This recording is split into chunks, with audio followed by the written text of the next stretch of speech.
ఓం శ్రీ గురుభ్యో నమః.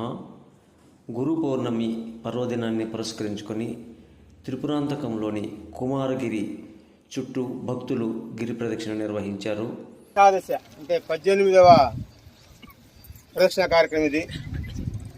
ఈ యొక్క 18 మాసములు మాఘమాసము. ఆ మాఘమాసం మనం మొదలుపెట్టాము ఈ యొక్క ప్రదక్షిణ కార్యక్రమం. అలాగనే ఈ యొక్క మాఘమాసంలో స్టార్ట్ చేసినటువంటి మొదలుపెట్టినటువంటి యొక్క గిరి కార్యక్రమంలో అంచెలంచెలుగా భక్తులు పెరుగుతూ ఉన్నారు. అది మీరందరూ గమనిస్తూనే ఉన్నారు. పోయినసారి చెప్పుకున్నాం మనం ఈ యొక్క గిరి ప్రదక్షిణ వల్ల మనకి ఏమి లాభాలు కలుగుతున్నాయి, ఏమి శుభాలు కలుగుతున్నాయి అని కొంతమంది ప్రశ్నించుకున్నారు. ఆ ప్రశ్నించుకున్న వాళ్ళల్లోనే కొన్ని శుభారంభాలు అంటే దాని మంచి కార్యక్రమాలే జరిగాయి. కొన్ని ఇటీవలే అంటే అబ్బాయి ఇప్పుడు కూడా వచ్చాడు, బాగా ప్రదక్షిణ చేస్తున్నాడు. బహుశా ఇంకా వచ్చాడు వాళ్ళు తెలియదు కానీ సుబ్బారెడ్డి అనే అబ్బాయి ఈ మధ్యనే సుమారుగా ఒక 20-10 సంబంధాలు చూశారు ఆ అబ్బాయికి. ఏంది స్వామి వాళ్ళ అమ్మ నాన్న వచ్చి మా అబ్బాయికి పెళ్లి కావట్లేదు, ఎక్కడెక్కడ పోయొచ్చు స్వామి మేము, మరి ఏంది మా పరిస్థితి స్వామి అని వచ్చాడు అనమాట. సరే అయ్యా మనదేం లేదు, ఇక్కడ ఈశ్వరేచ్ఛ, ఇది కుమారగిరి, ఈ కొండ పేరు కుమారగిరి అంటారు. కుమారస్వామి కోరికలు తీర్చేంటి వాడు, అందరికీ కూడా వరాలు ఇచ్చేవాడు ఈశ్వరుడు. ఆయన అభయం ఇస్తాడు కానీ కోరికలు తీర్చలేడు. ఆయన కోరికలు తీర్చేవాడు స్కందుడు.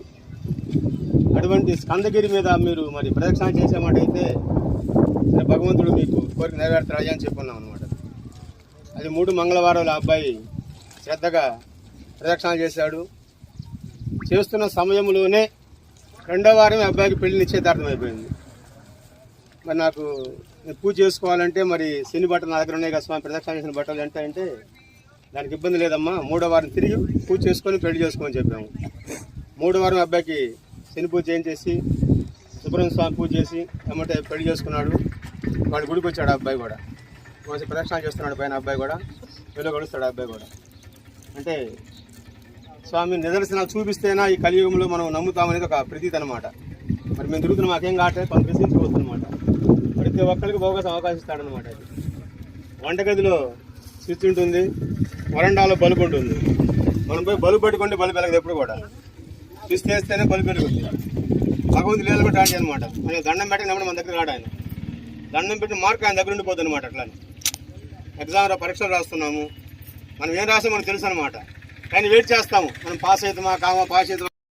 ఓం నమః శివాయ, ఓం నమః శివాయ, ఓం నమః శివాయ, ఓం నమః శివాయ, ఓం నమః శివాయ, ఓం నమః శివాయ, ఓం నమః శివాయ, ఓం నమః శివాయ, ఓం నమః